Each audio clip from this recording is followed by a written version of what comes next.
lo que están diciendo en este discurso que está siendo reproducido es que las mujeres no deberían votar porque está científicamente probado que los hombres y las mujeres no son iguales, que las mujeres son inferiores.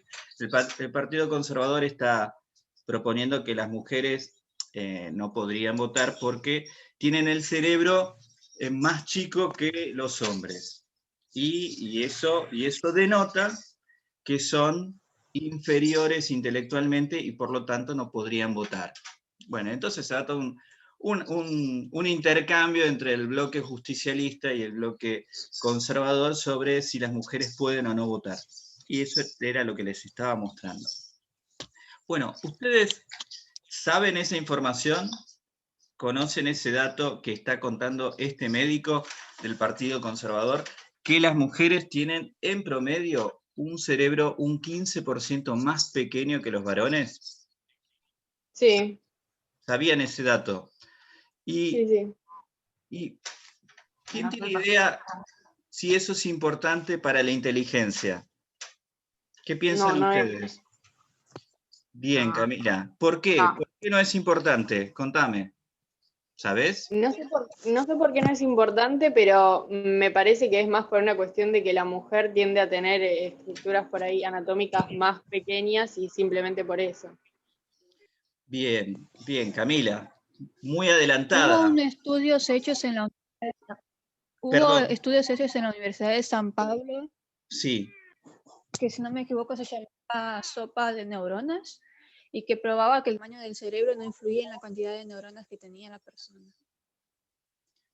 Que no influía la cantidad de neuronas. ¿Qué cosa no influía? Perdón. El tamaño del cerebro no influía en la cantidad de neuronas, porque casi el tamaño de la célula cerebral podía ser mayor porque el cerebro era mayor también. Como que en realidad el tamaño en sí del cerebro no influía directamente en el número de neuronas que tenía la persona. Bueno, en realidad. O el animal. En realidad está perfecto lo que están afirmando. Igual, los varones tienen más neuronas que las mujeres, pero no por eso son más inteligentes. Les voy a mostrar la diapositiva siguiente. Acá hay algunas cosas de la dismorfia del cerebro de un hombre y de una mujer. En promedio existe eso. Es un 15% más grande y es más pesado. ¿Sí? Hay más neuronas en los hombres que en las mujeres, pero eso no significa ser más inteligente y ahora vamos a ver por qué. Y también hay regiones del cerebro que son distintas en tamaño entre hombres y mujeres, como el núcleo preóptico medial, entre otros, que vamos a ver ahora. Y vamos a ver qué significado tienen estas diferencias anatómicas. Ahora, yendo a lo que discutían los diputados en 1947, les muestro el cerebro de un delfín. El cerebro de un delfín es más pesado y es más grande que el de un hombre, de un varón, por lo cual debería estar más habilitado a votar todavía. Les muestro el de una ballena azul. Miren esta ballena azul. Tiene más neuronas que el de un ser humano, ¿sí? Ahora, tener más neuronas no significa mayor inteligencia.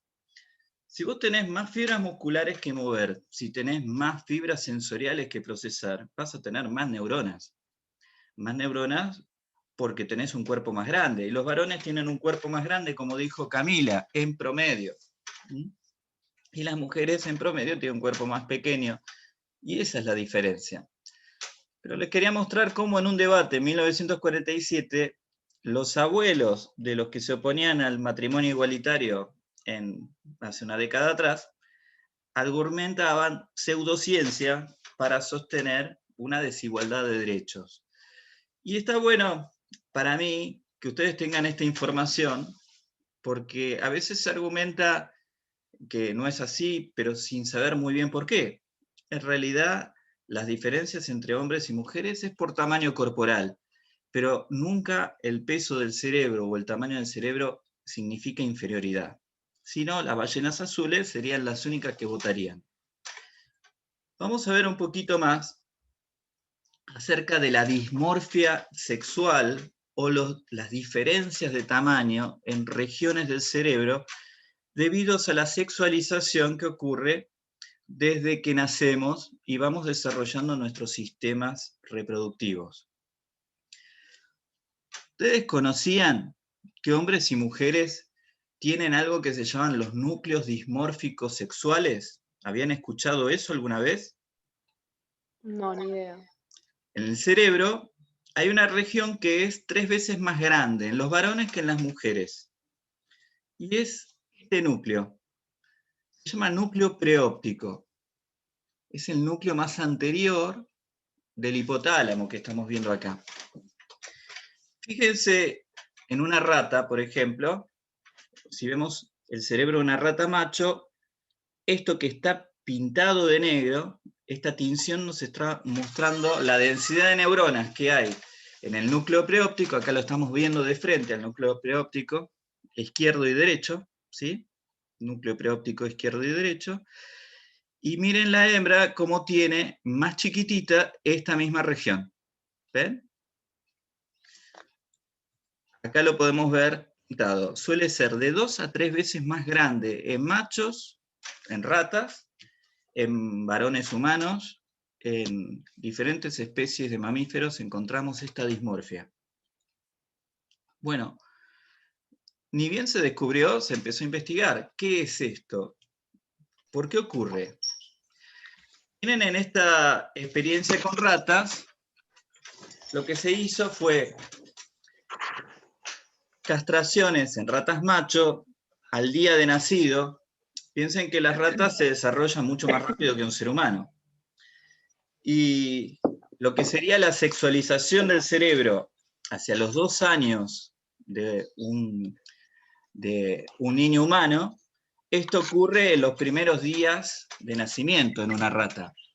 Si se produce la castración y no van a recibir hidrotestosterona, por ejemplo, para sexualizar el cerebro, en los machos el núcleo dismórfico sexual es igual al de las hembras.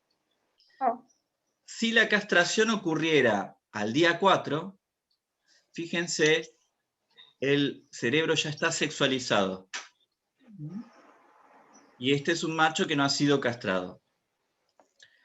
Inyecciones de placebo e inyecciones de testosterona en ratas hembra, en el día 4, por ejemplo, el placebo no ha generado cambios en el núcleo dismórfico sexual, pero la testosterona les aumentó significativamente el tamaño de esta región.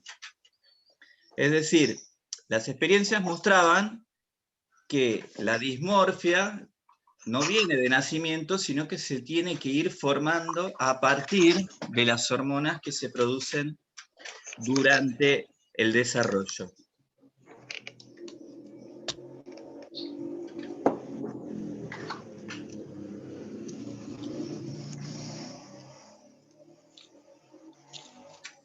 Ahora, ¿qué ocurre si lesionamos esta región? Si tiene una lesión. En las ratas, la conducta de copulación masculina desaparece. Las ratas no intentan copular más a las hembras. Si se ponen electrodos, se activa dicha conducta.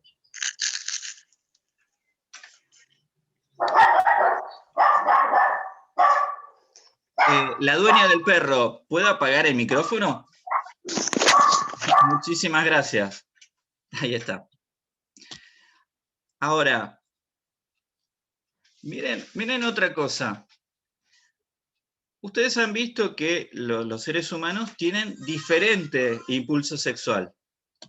Algunas personas parecen tener mayor necesidad y otras menores necesidades.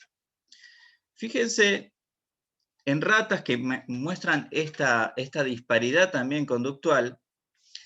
Antes de una castración, la necesidad de copulación de impulso bajo, impulso medio e impulso alto se mantiene con la terapia de restitución. Es decir, estas diferencias no se deben a los órganos genitales periféricos, esta necesidad, sino a cómo ha sido sexualizado el cerebro. De acuerdo a la sexualización del cerebro, vemos el nivel de impulso bajo, medio y bajo, que se mantiene con la restitución de la castración a nivel hormonal.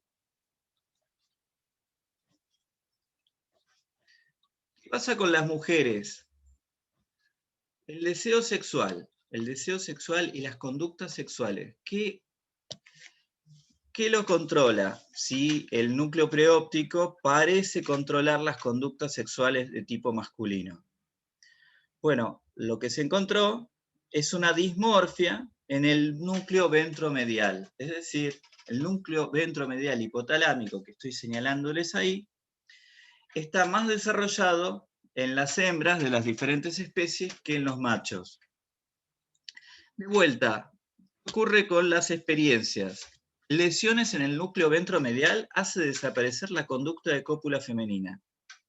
Las hembras desaparece de su repertorio el intento de copular, ni saben cómo hacerlo. Y la estimulación de este núcleo hace surgir dicha conducta. Acá tenemos los dos circuitos que se dirigen desde el núcleo preóptico medial hacia el área tegmental del mesencéfalo y el núcleo ventromedial en las hembras que se dirige a la sustancia gris periacueductal. Esos dos circuitos controlan el deseo y la conducta reproductiva en ratas. Y en los seres humanos se ha encontrado la misma dismorfia que vemos en las ratas.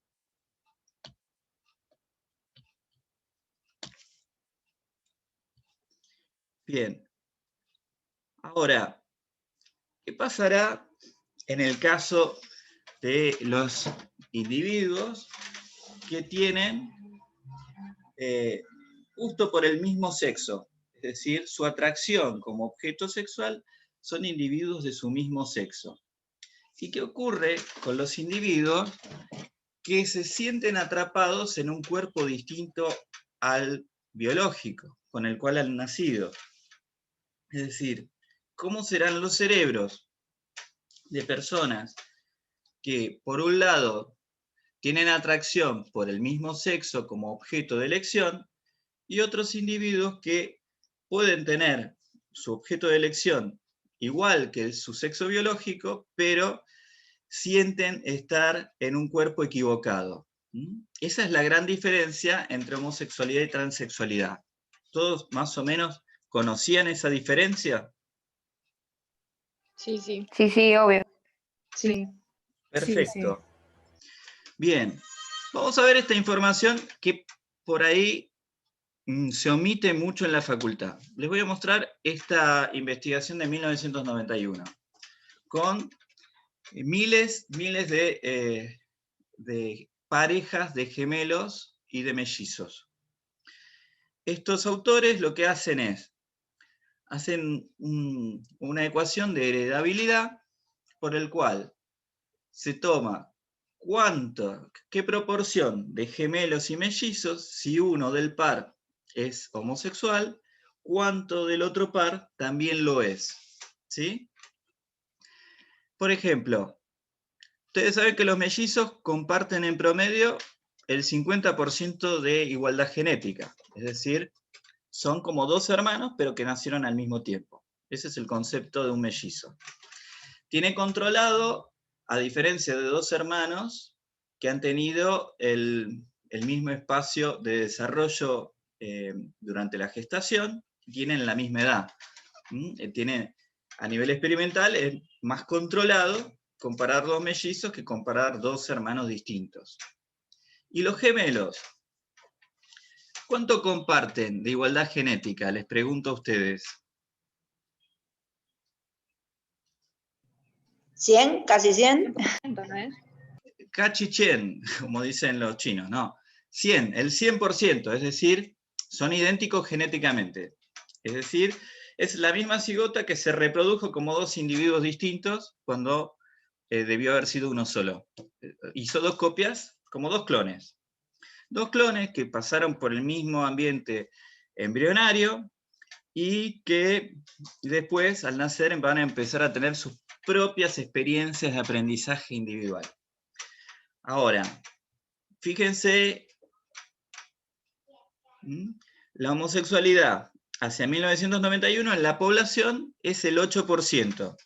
La bisexualidad es cerca del 20%, en la década del 90 más o menos.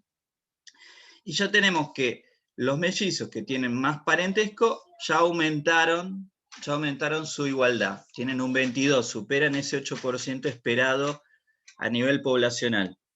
Pero ¿qué pasa con los gemelos? La mitad de los del par, si uno del par es homosexual, el otro tiene una chance de la mitad también de serlo. Esto aumenta mucho lo esperado probabilísticamente a nivel poblacional, ¿se entiende? ¿Sí? Pero si son iguales genéticamente y esto dependiera solo de los genes, ¿qué esperaríamos en los resultados? En los gemelos del grupo celeste. ¿Qué esperaríamos? Si esto fuera algo que se determina solo por la influencia genética, ¿qué esperaríamos? Compartirían. ¿Cómo? ¿Perdón? Sí. Compartirían el mismo, no sé si gusto llamarlo, sexual. Claro. Si esto fuera solo influido genéticamente, el 100% de los pares serían homosexuales porque son iguales genéticamente. Entonces, el otro 50% de la influencia se debe a las experiencias compartidas y al ambiente individual, a la historia de aprendizaje de cada uno. Es decir, no hay que subestimar que el ambiente también es un ambiente compartido y un ambiente específico. Va a haber experiencias propias de cada gemelo. A un gemelo le van a hacer bullying y al otro no, en el colegio, ponele. Pero los padres les van a dar una educación similar en la casa y les van a transmitir, por ejemplo, la misma religión. Es decir, va a haber un ambiente compartido que está influyendo y también un ambiente específico que va a estar influyendo. Todos estos cálculos de heredabilidad y de ambiente se ven en una materia que se llama biología del comportamiento, que ya les estoy haciendo el spoiler. Miren esta otra investigación con gemelas, en este caso mellizas, donde una del par es lesbiana, el 16% del par también lo es, y en el caso de las gemelas aumenta un 48%. Bien, les pregunto, ¿conocían esta información? Para nada, profe. No, Es más, no pensé que tanta incidencia tenía lo biológico. Eso también.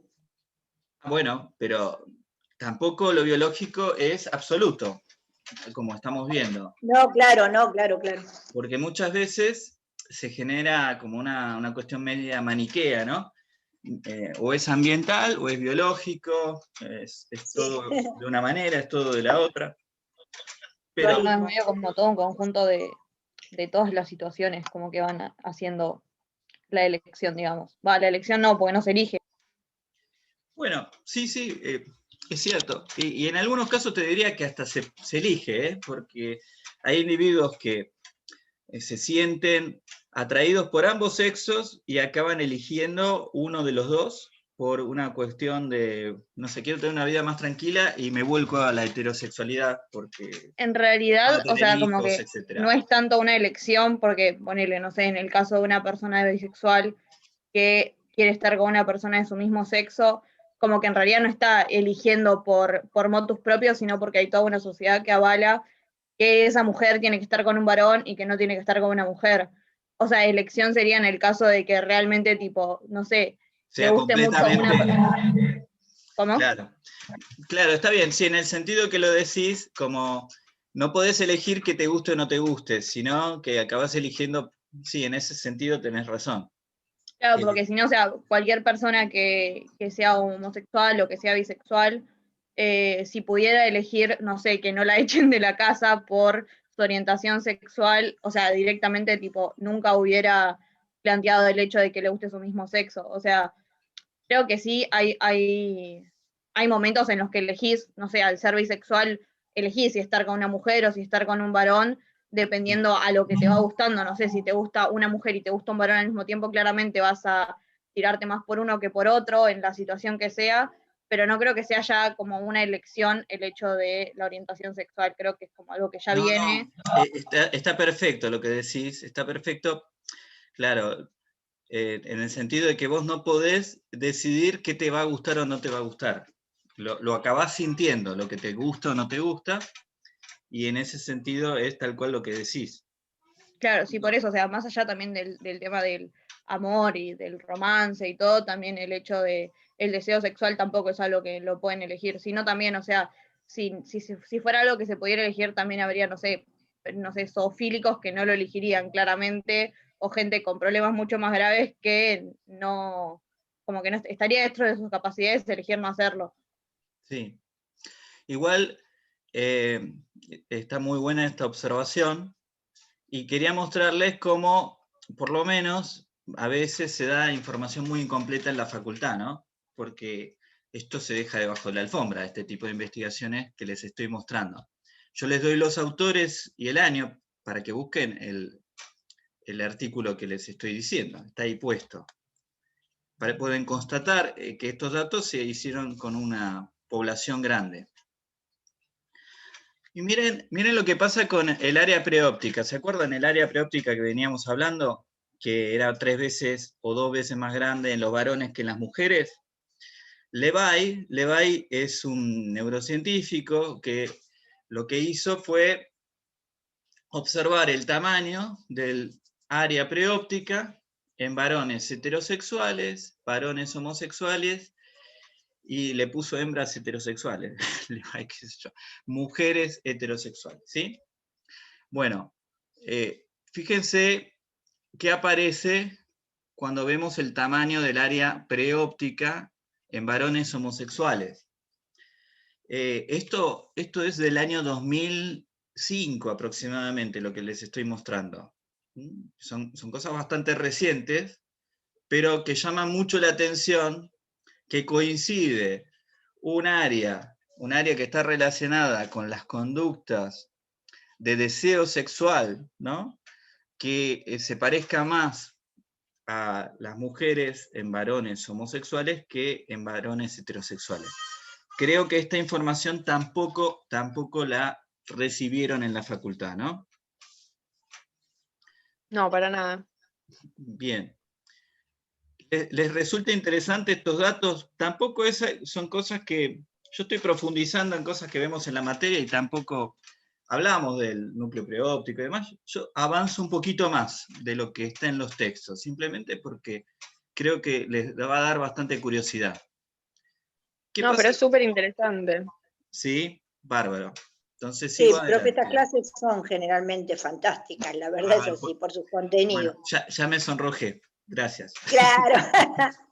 Igualmente, eh, en todas las discusiones que siempre se han mostrado en todos los medios sociales, la verdad que nunca la había escuchado algo así tan claro. Bien, les voy a mostrar esto, que todavía no sabemos mucho el significado, por eso también yo les digo, a ver, vamos juntando los rompecabezas con todas estas informaciones y vamos tratando de entender cómo ocurrieron las cosas. Entonces, vemos esas diferencias y uno sospecha que el cerebro de una persona que tiende a la homosexualidad, lo desarrolle o no, ¿sí? Tuvo alguna influencia de cómo se masculinizó o no ese cerebro durante los primeros 2 años de vida, donde el núcleo preóptico, por ejemplo, va a cambiar de tamaño. Como les mostraba en los experimentos de castración de las ratas, uno supone que en los 2 primeros años de vida de un varón, algo hace que ese núcleo preóptico sea más chiquito de lo esperado por su género biológico, ¿sí? Estrés, una situación de estrés, una situación de hormonas distintas, no lo sé. simplemente sabemos que la pista está por ahí.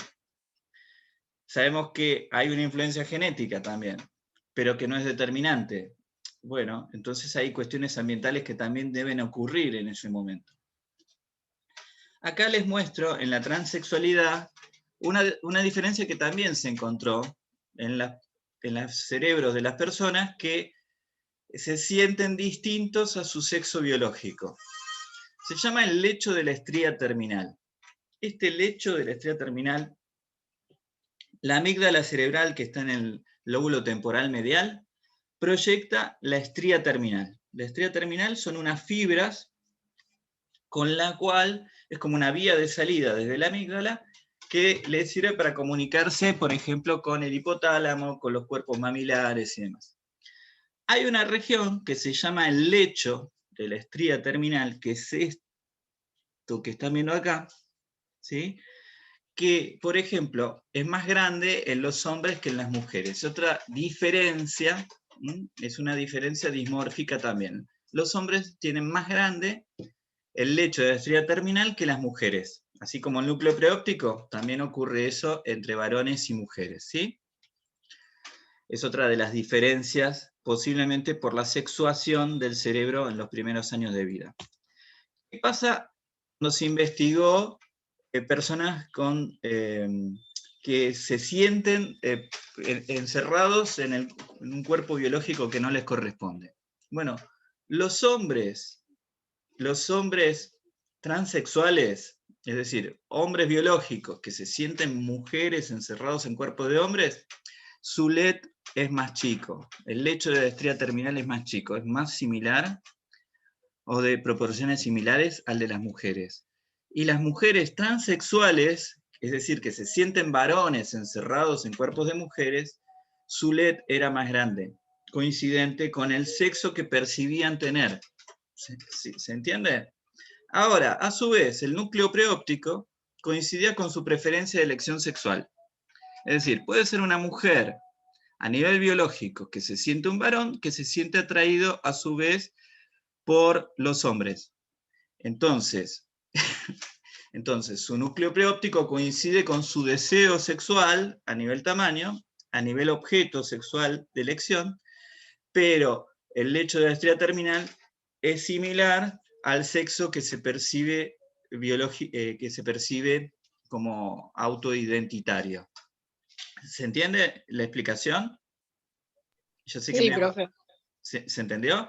Es decir, esto que era una observación que venían haciendo los psicólogos en general, que es distinto la elección sexual que la identidad de género, tiene también su correlato en dos regiones de dismorfia sexual entre hombres y mujeres. La amígdala controla muchas conductas, controla la conducta de miedo, la conducta de enojo, conductas depredatorias, de depredación, conductas emocionales muy variadas, y la conducta sexual todavía es un poco desconocido cómo puede ser que la controle y qué tienen que ver estas diferencias que estamos viendo. Fíjense que la amígdala son 13 núcleos y conocemos más o menos bien 3 o 4 de ellos todavía. ¿Sí? Así de desconocido es como un universo, este cerebro, del cual vamos conociendo de a poquito cómo va funcionando. Y acá tenemos la estría terminal saliendo de la amígdala. Muy bien. Vamos a parar un momento. Un segundo.